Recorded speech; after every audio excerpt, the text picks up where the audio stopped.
KPM. Hai, Assalamualaikum warahmatullahi wabarakatuh dan salam sejahtera diucapkan kepada seluruh penonton Didik TV KPM. Anda bersama saya Aiman Sufian Azman pada hari ini dalam slot sukses SPM 2022 Pecutan. Apa khabar penonton-penonton sekalian? Dan murid-murid kita nampak duduk depan TV itu tak sabar kita nak ambil tips-tips yang hebat daripada guru-guru kita berkaitan dengan mata pelajaran kita ekonomi. Siapakah guru yang akan bersama dengan kita pada hari ini? Jom kita saksikan profil kita terlebih dahulu.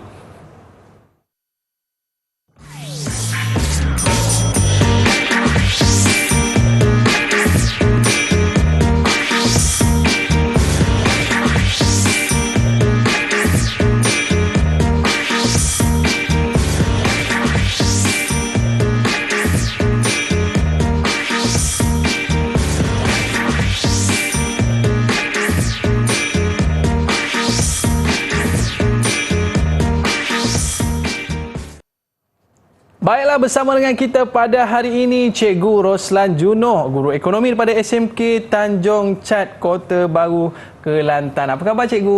Alhamdulillah, sihat Aiman. Baik. Aiman sihat? Saya pun sihat Cikgu, Alhamdulillah. Terima kasih kerana bersama kita pada hari ini. Datang naik flight lagi datang ke sini kan, sebab nak ajar kepada kita mata pelajaran ekonomi pada hari ini. Dan kita ada juga juru bahasa isyarat yang bersama dengan kita pada hari ini Cikgu Azliana binti Masyuri, SK Pendidikan Khas Jalan Batu, Wilayah Persekutuan Kuala Lumpur. Apa khabar Cikgu? Okey, itu dia, tunjuk good lagi. Terima kasih Cikgu bersama dengan kita pada hari ini. Baik, Cikgu Roslan. Itu dia. Cikgu, hari ini apakah yang akan Cikgu kongsikan bersama dengan penonton-penonton di rumah dan juga murid-murid kita yang dah bersedia dah dengan pen dan kertas di rumah tu? Silakan Cikgu. Okey, kita mulakan Aiman. Okey.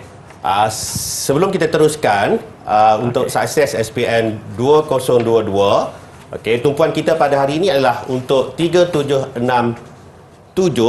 palang 1, iaitu untuk ekonomi kertas 1. Okey, kita mulakan dengan topik-topik untuk mata pelajaran ekonomi di tingkatan 4. Kita ada 4 topik yang kita belajar semasa di tingkatan 4, iaitu yang pertama ialah untuk bab 1, pengenalan kepada ekonomi. Yang kedua adalah pasaran.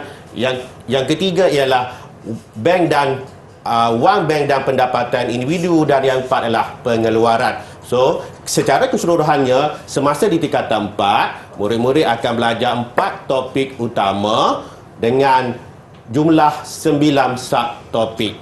Okey. Seterusnya kita lihat pula ialah topik-topik semasa di tingkatan 5. Okey, untuk di tingkatan 5 kita ada 2 topik sahaja, iaitu ekonomi dan kerajaan, dan topik yang kedua adalah Malaysia dan ekonomi global. Okey, kita teruskan dengan format pentaksiran kertas 1 ekonomi. Okey.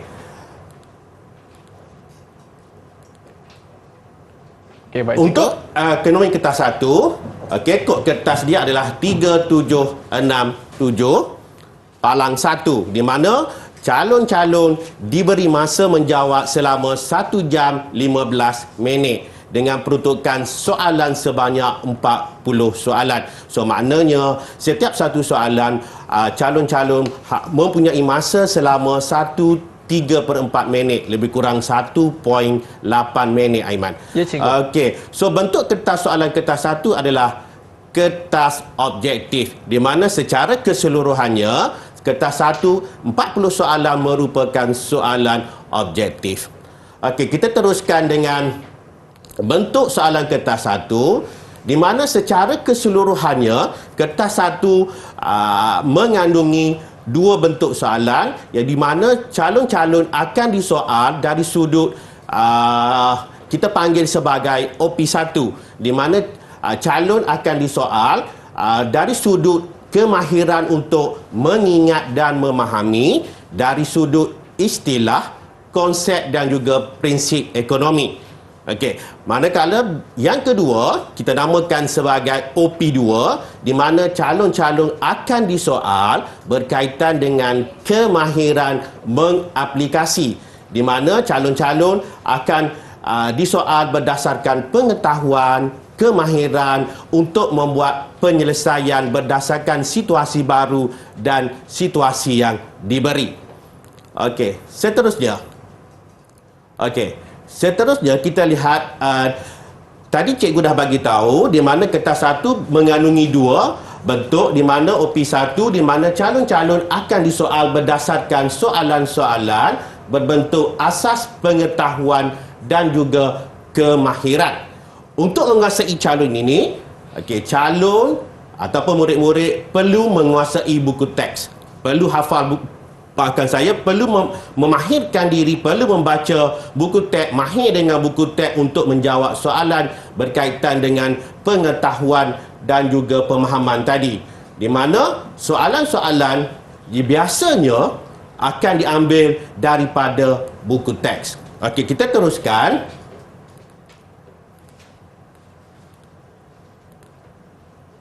Okey, ini di antara buku yang digunakan di sekolah, cikgu Ya, saya Aiman. Okey, cikgu ambil satu contoh pernyataan manakah yang benar tentang sumber ekonomi. Di mana A, tanah merupakan sumber yang diekstrak dari bumi dan lautan. Okey, B, modal mempunyai penawaran yang terhad yang menyebabkan harganya meningkat secara berterusan. Dan buruh merupakan individu yang menggabungkan faktor pengeluaran untuk menghasilkan output, dan dialah usahawan ataupun individu yang memberi hasil pengeluaran secara produktif sama ada secara fizikal dan mental. Okey, cuba Aiman buka buku teks tingkatan 4. Aiman boleh bantu saya buka buku teks tingkatan 4 pada muka surat 7 dan 8. Okey, muka surat 7 dan 8. dan juga 8, cikgu. Okey, ini 7 dan 8. So, maknanya untuk soalan berkaitan dengan pengetahuan, soalan-soalan biasanya diambil terus daripada buku teks. Dan 7 dan 8 memang kita belajar berkaitan dengan sumber ekonomi. So, untuk calon mahir menjawab soalan ini, calon perlu membaca dan fasih buku teks. Okey, seterusnya, bentuk soalan yang kedua kita namakan sebagai OP2. Okey, bentuk soalan OP2 ni dia lebih kepada kemahiran mengukur kebolehan dan juga mengaplikasi dalam bentuk situasi yang baru. Saya ambil satu contoh. Okey, Puan Aimi, seorang ibu tunggal yang mengambil keputusan berhenti bekerja untuk menjaga 4 orang anaknya yang masih kecil. Suaminya telah meninggal dunia akibat kemalangan jalan raya. Dia mewarisi sebidang tanah yang terdapat pencawan sebuah syarikat telekomunikasi. Dia juga menabung wang papasan insurans suaminya sebanyak 200,000 di lembaga tabung haji. Selain itu, dia juga menjalankan perniagaan busana muslimah secara atas talian. Okey, soalannya antara berikut yang manakah jenis pendapatan yang diperolehi oleh Puan Aimi? Okey, untuk soalan ni. Okey, sebenarnya soalan ni kita belajar di dalam tajuk tingkatan 4 pada muka surat 150 hingga 152. Minta bantuan Aiman sekali lagi. Ya, cikgu. Memang kita belajar tajuk jenis-jenis pendapatan individu, tetapi soalan disoal berdasar situasi baru. Kita tak akan jumpa nama Puan Aimi di dalam buku teks, tetapi kita belajar jenis-jenis pendapatan individu di dalam buku teks. Makna dia pendapatan individu tadi telah diberi satu bentuk situasi baru. Okey, so secara kesimpulannya, saya ulang sekali lagi, kebiasaannya di dalam pentaksiran SPM, dua bentuk soalan yang akan ditanya di dalam SPM. Satu kita panggil sebagai OP1 dan OP2. Yang membezakan OP1 dan OP2 adalah untuk menguasai OP1, calon perlu fasih buku teks.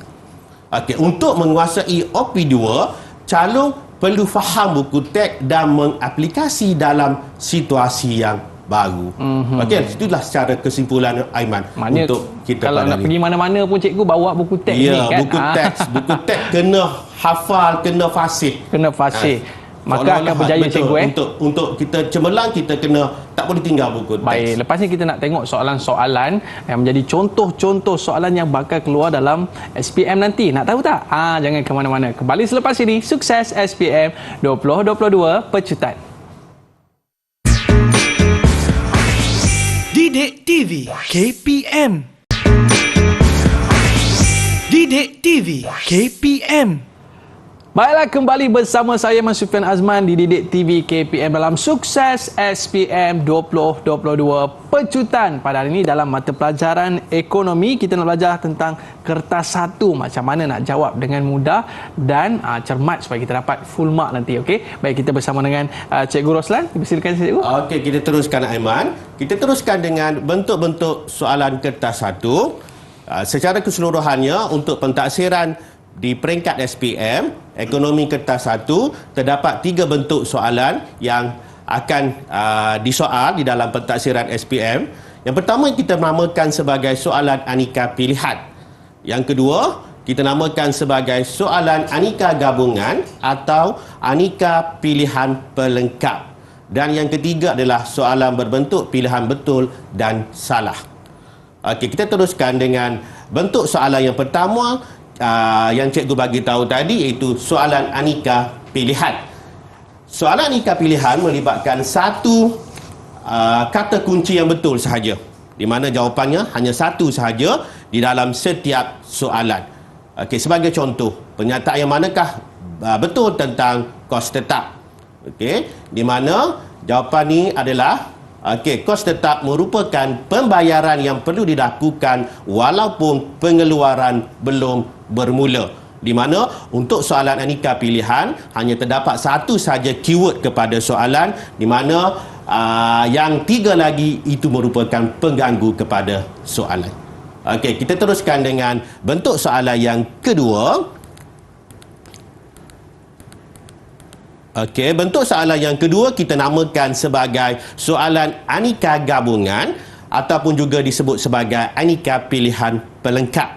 Di mana soalan ini melibatkan 2 pernyataan yang betul. Di mana sebagai satu contoh, A 1 dan 2. Okey, B 1 dan 4, C 2 dan 3 dan D 3 dan 4.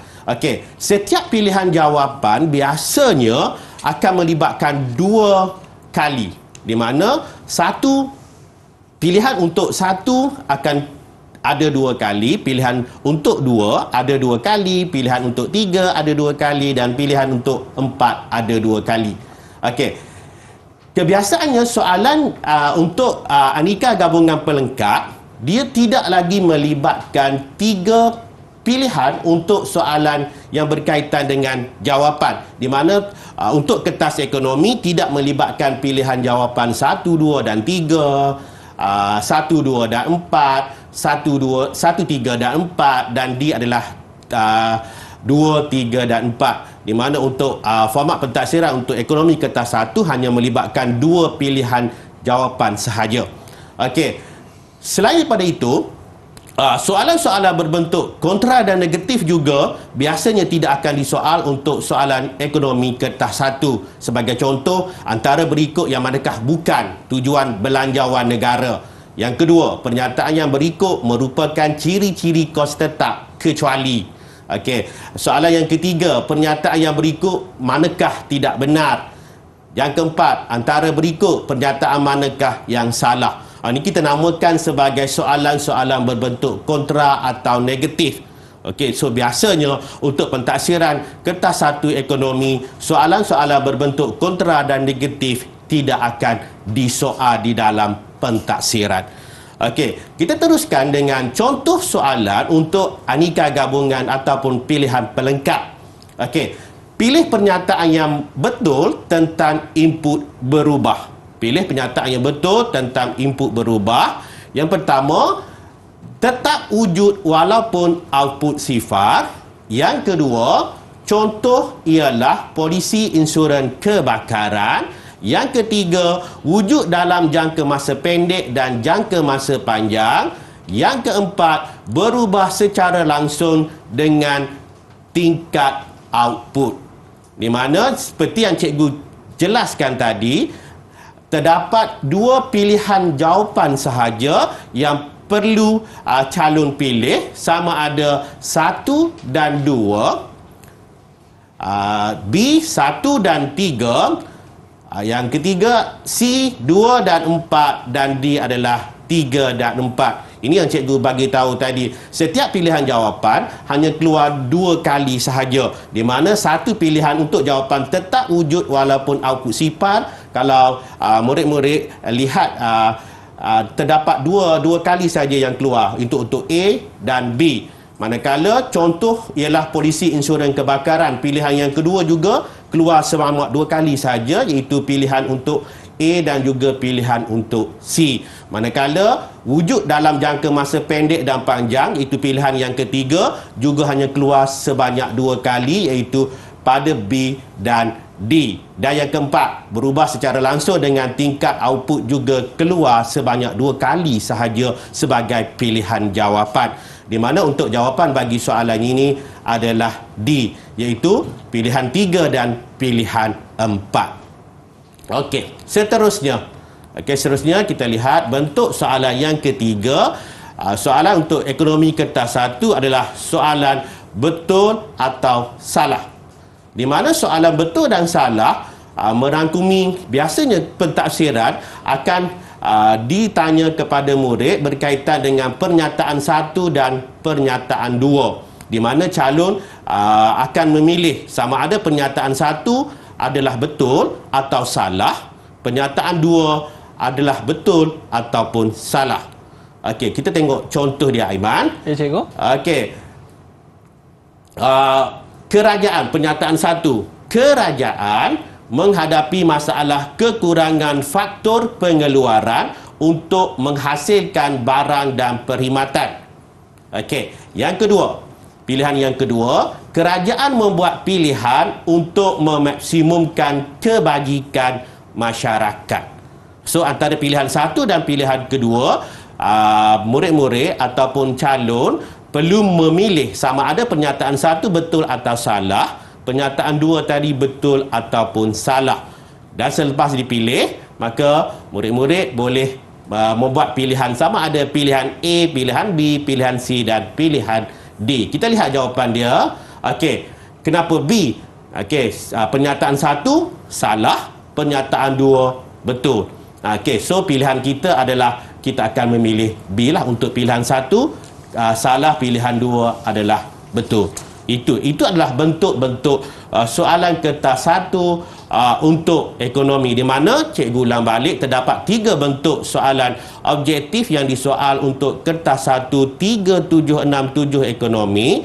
Yang pertama ialah soalan aneka pilihan, yang kedua ialah soalan aneka pilihan pelengkap, dan yang ketiga ialah soalan betul atau salah.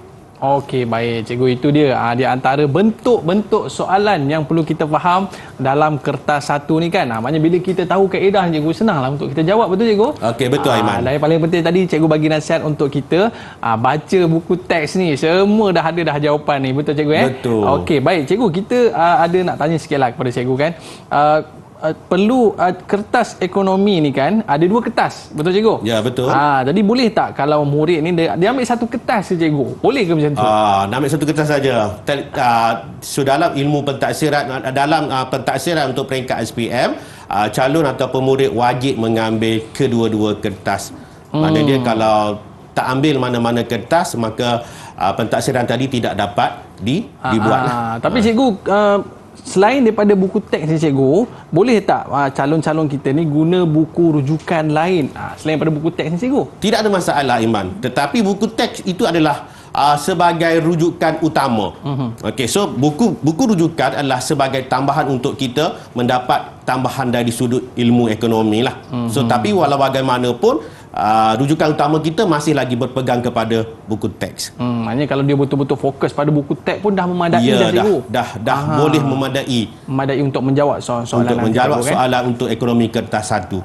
Okey cikgu. Jadi biasanya apa kesilapan yang berlaku pada kertas 1 ni cikgu, yang cikgu nampak pada murid-murid kita? Mungkin cikgu boleh kongsikan. Okey, antara kesilapan yang biasanya murid-murid ataupun calon untuk kertas satu ialah kebanyakan murid kita ni dia tidak membaca soalan tu dengan teliti. Kebanyakan murid hanya membaca soalan tu dalam keadaan yang tergesa-gesa terus dapatkan jawapan. Sepatutnya baca dengan teliti, baca satu persatu untuk menjawab soalan ekonomi kertas satu. Okey, lepas ni cikgu akan banyak lagi nak bagi kepada tips kita untuk cemerlang kertas satu. Nak tahu tak? Lepas ni lah. Kita berehat seketika cikgu. Jangan ke mana-mana murid-murid. Kembali selepas ini, sukses SPM 2022 Pecutan. Didik TV KPM. Didik TV KPM.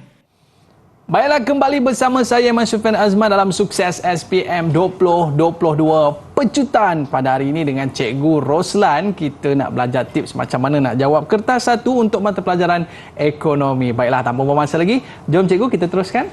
Okey, kita masih lagi berbincang ataupun untuk membincangkan kertas satu ekonomi 3767 palang 1, di mana cikgu akan kongsikan macam mana tip untuk cemerlang kertas satu, di mana sebelum tiga perkara yang perlu calon-calon ataupun murid-murid mengetahuilah sebelum calon-calon menjawab soalan yang ditafsirkan untuk ekonomi. Yang pertama adalah kata kunci soalan ataupun keyword kepada soalan. Yang kedua, calon-calon juga perlu mengetahui keyword kepada jawapan ataupun kata kunci kepada jawapan. Dan yang ketiga, sebab ini merupakan soalan objektif, hanya mempunyai satu jawapan sahaja, di mana tiga lagi kita panggil sebagai pengacau ataupun pengganggu. Di mana calon-calon perlu membiasakan ketiga-tiga perkara untuk cemerlang dalam kertas satu. Cikgu ulang balik. Yang pertama, calon-calon perlu mengetahui kata kunci soalan. Yang kedua, kata kunci jawapan. Dan yang ketiga ialah pengacau atau pengganggu. Okey, kita teruskan dengan panduan menjawab kertas satu, di mana calon atau murid sepatutnya membaca setiap soalan dengan teliti. Okey, sebaik saja di dalam peperiksaan, setelah soalan diagihkan kepada murid ataupun calon, yang pertama calon perlu buat ialah baca dengan teliti. Okey, yang kedua, garis perkataan yang cikgu katakan tadi sebagai kata kunci kepada soalan. Kerana kata kunci soalan sebenarnya akan memandu calon untuk menjawab apakah kehendak soalan yang sebenar. Dan yang ketiga, murid-murid perlu memahami setiap pilihan jawapan, di mana dalam pilihan 4 jawapan A, B, C dan D tadi, hanya satu sahaja keyword ataupun jawapan, di mana 3 lagi adalah kita panggil sebagai pengacau atau pengganggu. Dan yang keempat, tadi kita cikgu dah jelaskan, kita tentukan kata kunci kepada jawapan. Hanya satu saja kata kunci kepada jawapan di dalam setiap soalan ekonomi kertas satu. Dan yang kelima, kita kenal pasti jawapan selain daripada jawapan tadi itu adalah pengganggu saja. Tiga selain daripada kata kunci adalah pengganggu ataupun pengacau saja. Okey, seterusnya ini selalu calon-calon ataupun murid-murid setiap kali peperiksaan tidak ataupun lupa membawa kalkulator. Okey, untuk ekonomi sebenarnya 3767 kita memerlukan beberapa soalan yang melibatkan pengiraan. So, calon-calon perlu memastikan membawa kalkulator di dalam dewan peperiksaan. Okey, kenapa saya kata kalkulator penting untuk calon-calon? Kerana terdapat beberapa soalan yang memerlukan calon-calon mengira antara topik-topik yang biasanya boleh disoal berkaitan dengan pengiraan adalah topik upah ataupun kita panggil sebagai upah ataupun upah benar. Yang kedua, kos pengeluaran. Yang ketiga, berkaitan dengan untung ataupun rugi. Yang keempat, pendapatan boleh guna. Yang seterusnya, cukai pendapatan, pelepasan cukai, faedah, belanjawan peribadi, permintaan, penawaran dan juga keanjalan harga dan keanjalan permintaan lah. Okey, yang seterusnya imbangan pembayaran.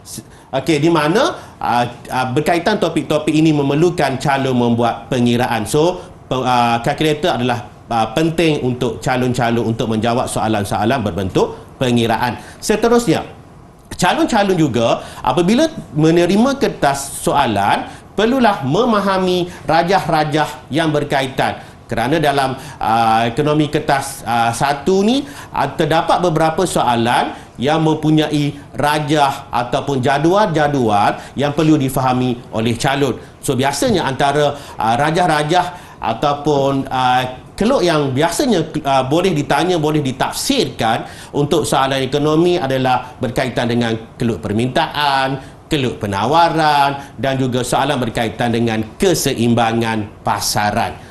Okey, seterusnya kita akan cuba menjawab soalan-soalan berdasarkan soalan-soalan yang lepas. Okey. Yang pertama, bentuk soalan adalah yang akan ditafsirkan untuk ekonomi kertas 1 adalah soalan berbentuk umum. Okey, di mana soalan berbentuk umum adalah soalan berkaitan dengan aneka pilihan lah. Di mana pilihan jawapan adalah A, B, C dan D. Di mana satu pernyataan akan ditanya ataupun disoal kepada calon. Sebagai contoh, okey, ini merupakan soalan yang lepas. Pernyataan manakah yang betul tentang permintaan berkesan?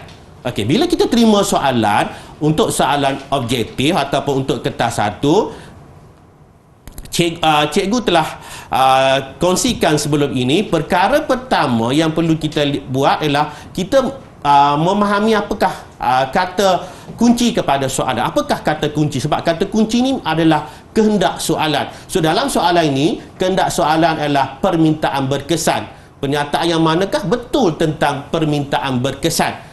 Yang kedua, cikgu dah bagi tahu, okey, setiap kata kunci soalan, selain daripada kata kunci soalan, murid-murid juga perlu melihat kepada kata kunci jawapan, di mana hanya satu saja keyword kepada soalan, di mana 3 lagi kita panggil sebagai pengacau ataupun pengganggu.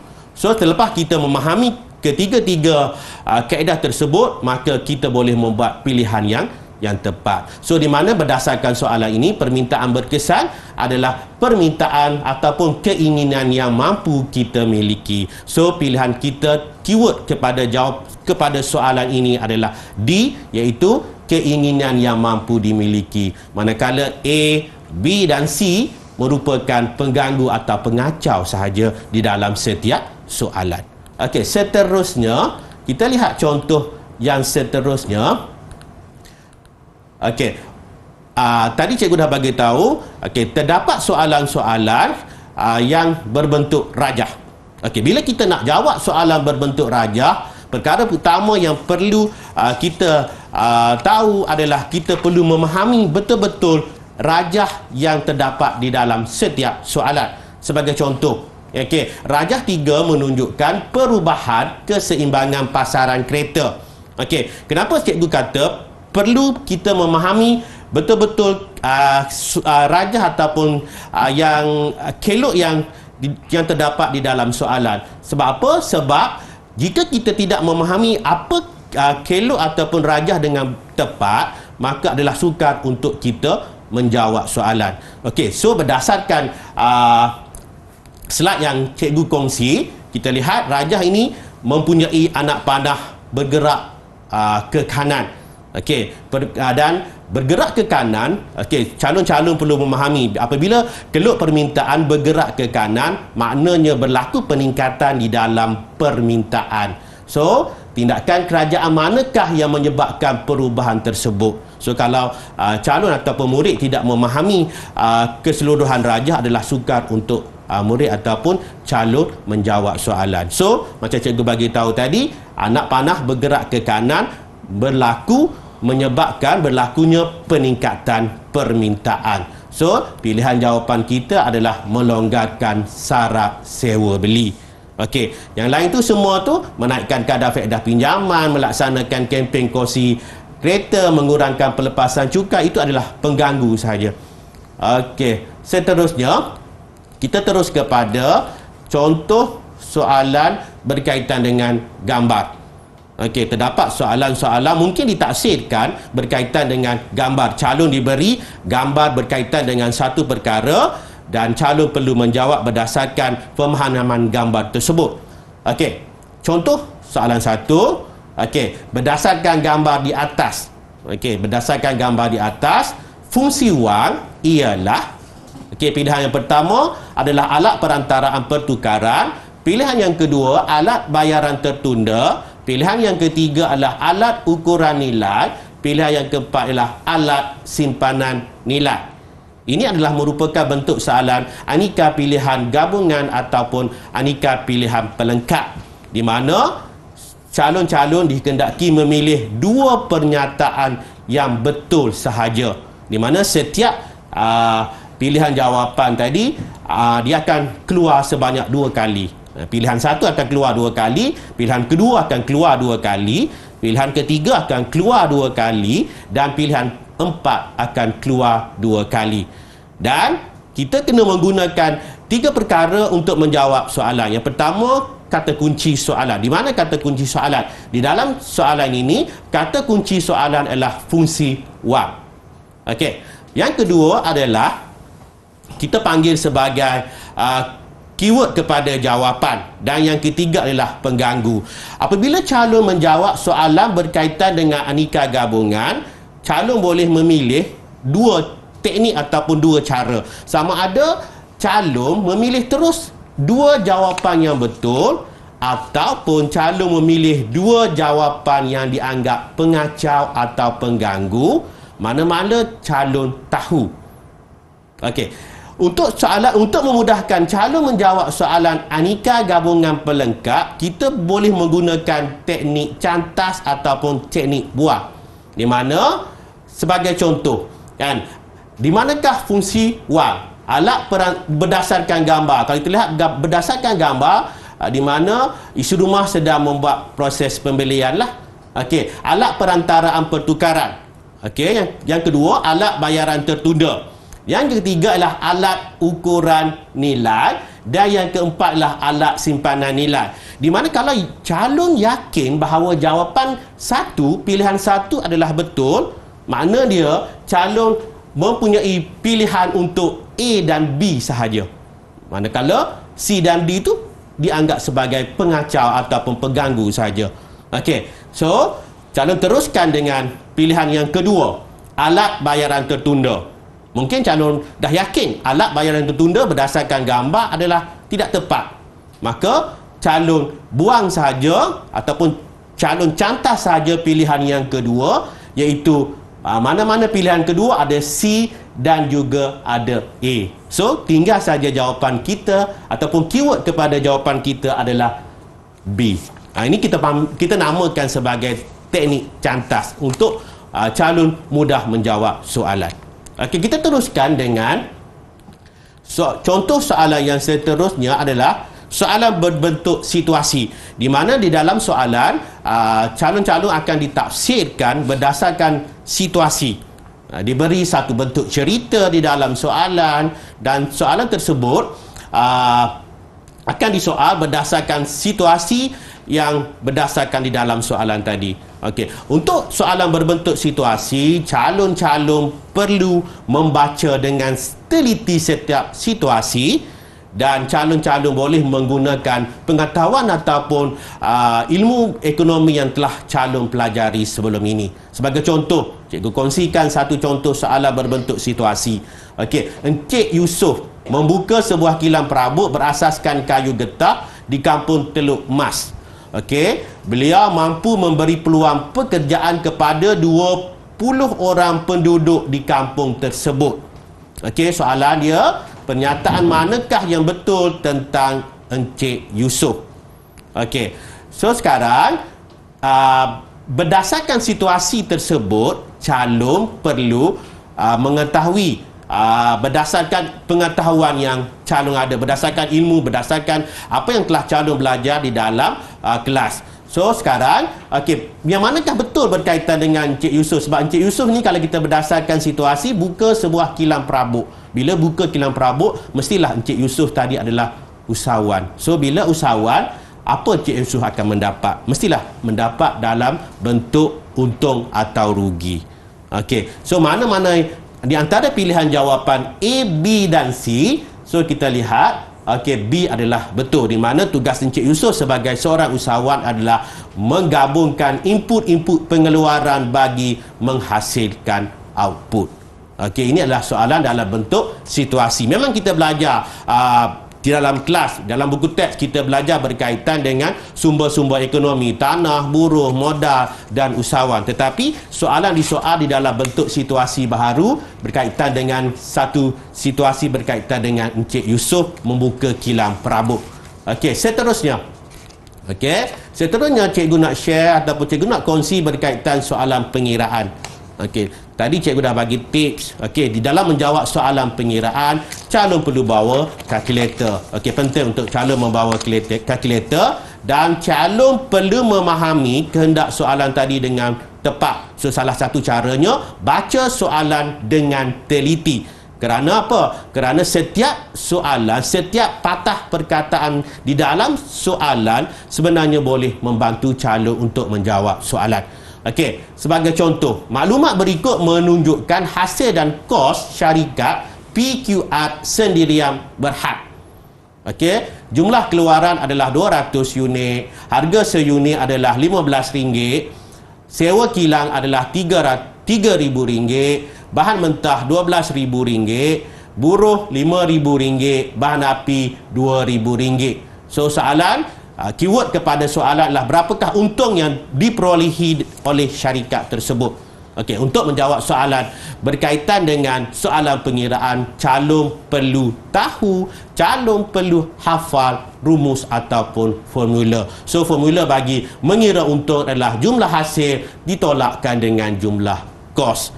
Okey, di mana jumlah hasil kita adalah 2000 unit didarab dengan RM15. So jumlah hasil kita adalah RM30,000. So kos kita adalah semua.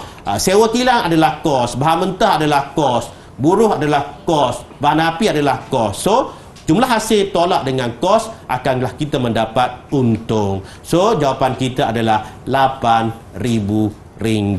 So, selain daripada membawa kalkulator, calon perlu tahu, calon perlu hafal rumus ataupun formula.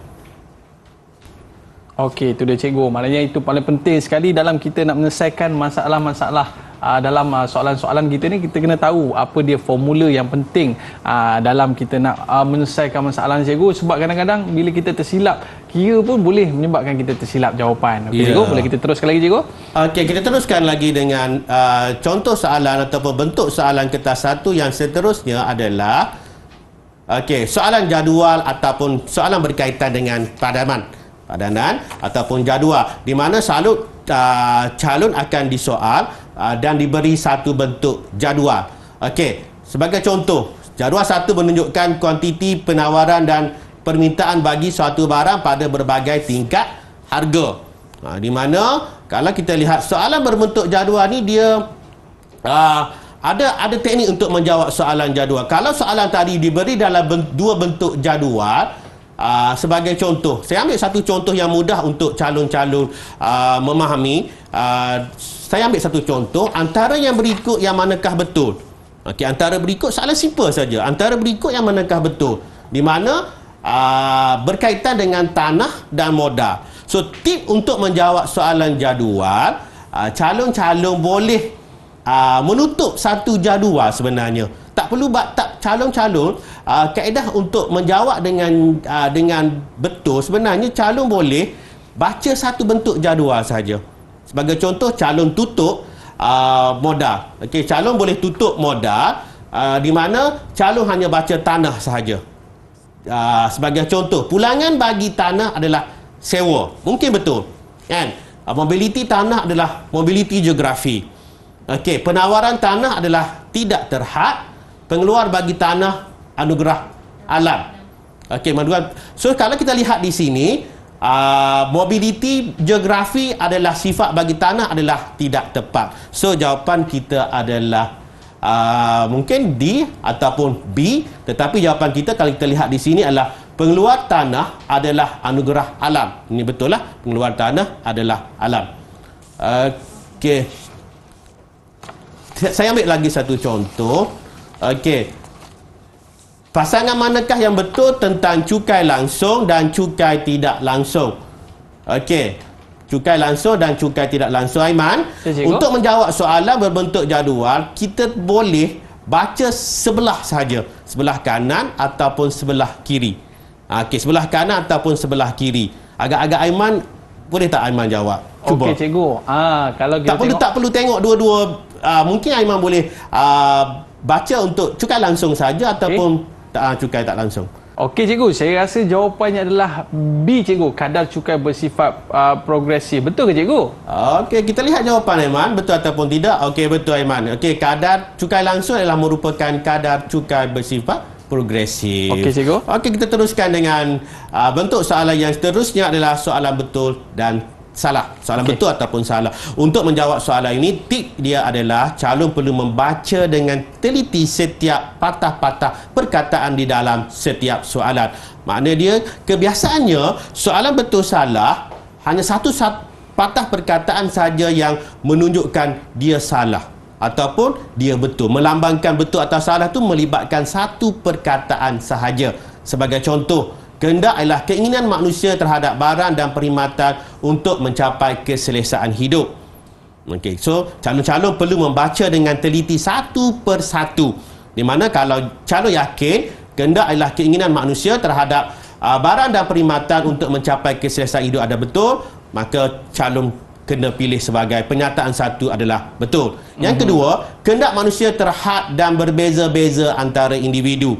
Di mana sebenarnya kehendak manusia adalah tidak terhad. Satu saja yang menyebabkan pernyataan yang kedua adalah salah. Maknanya jawapannya adalah Jawapan dia adalah A. Betul dan salah. Ini di antara bentuk-bentuk soalan yang akan disoal di dalam kertas satu. Kita nak berehat seketika. Baik para penonton, jangan ke mana-mana. Banyak lagi tips yang cikgu nak kongsikan kepada kita semua. Nak lagi tak? Okey, jangan ke mana-mana. Kembali selepas ini. Sukses SPM 2022 Pecutan.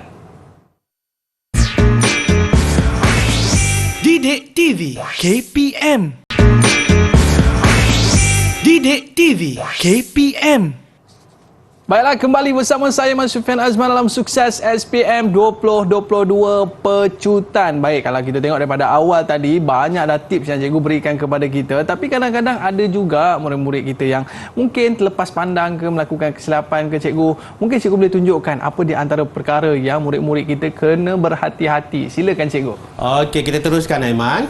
Okey, antara kesilapan umum calon ketika menjawab kertas 3767 Palang 1 ekonomi kertas 1. Yang pertama ialah calon tidak membaca keseluruhan soalan.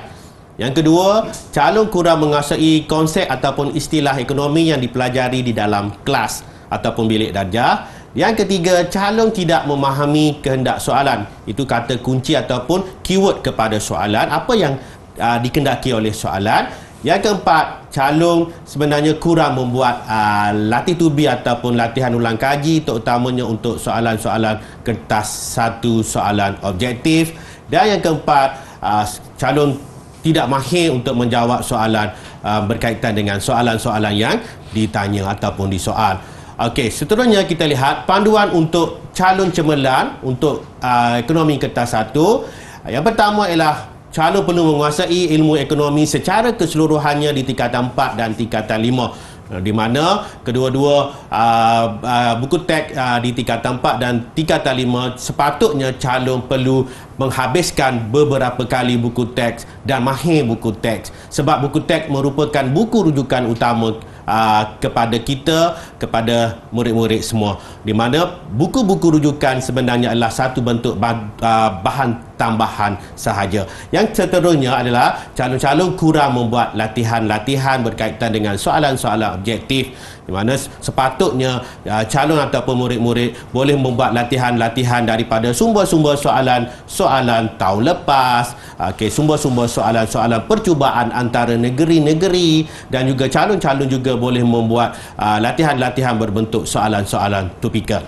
Okey, seterusnya panduan calon untuk menjawab kertas 1, baca dengan teliti apakah yang dikehendaki oleh soalan, apakah yang dikehendaki oleh gambar raja, graf dan jadual dan sebagainya. Faham betul-betul. Yang kedua adalah gariskan kata kunci ataupun keyword kepada setiap soalan.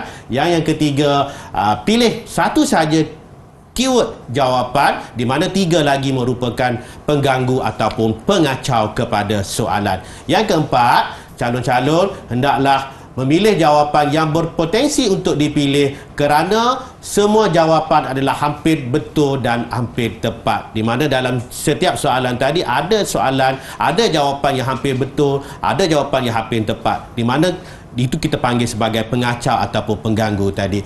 Dan yang keempat, calon perlu menggaris kata-kata kunci ataupun kata-kata penting apa yang dikendaki oleh soalan. So, bila berada dalam soalan yang sukar, calon-calon boleh skip dahulu ataupun tinggal dahulu soalan yang sukar, jawab dahulu soalan yang dianggap senang, dan di akhir nanti calon boleh kembali untuk menjawab soalan-soalan yang calon perlu jawab. Okey, bila ada masa, ulang balik soalan sehinggalah masa pentaksiran habis ataupun selesai. So, hitamkan jawapan calon di ruangan jawapan OMR dengan tepat. Jika hendak memadam, padam dengan betul-betul supaya tidak berlaku pertindangan jawapan. So, pastikan calon menggunakan pensel ataupun 2B ataupun BB saja untuk menjawab soalan dalam bentuk OMR. Dan yang kesembilan, tanda jawapan dengan betul, pastikan tidak berlaku pertindihan jawapan. Dan yang ke-10, sebelum menghantar kertas jawapan OMR, sila pastikan semua jawapan telah ditanda di ruangan jawapan yang telah disediakan. Itu dia cikgu. Mungkin kita nak minta sikit cikgu nasihat kata-kata akhir kepada murid-murid kita, calon-calon SPM kita di rumah sana. Sila cikgu. Okey, untuk calon-calon SPM, okey, gunakan masa yang ada untuk membuat latihan-latih 2B, kerana masa sebenarnya kita dah tak ada banyak masa untuk pentaksiran SPM nanti. So, gunakan masa yang sebaik mungkin, buat latihan-latihan di antara masa yang kita rasa boleh lagi membantu kita untuk sebaik mungkin. So, selamat menduduki peperiksaan. Okey. Baik, terima kasih kita ucapkan kepada Cikgu Roslan atas tips yang diberikan kepada kita. Baca sungguh-sungguh tahu buku teks ni, bawa ke mana-mana supaya kita mudah untuk menjawab peperiksaan, menjawab soalan nanti. Baiklah. Terima kasih kepada anda yang terus setia bersama dengan kita. Kita jumpa lagi. Bye-bye. Assalamualaikum warahmatullahi wabarakatuh. Jumpa lagi.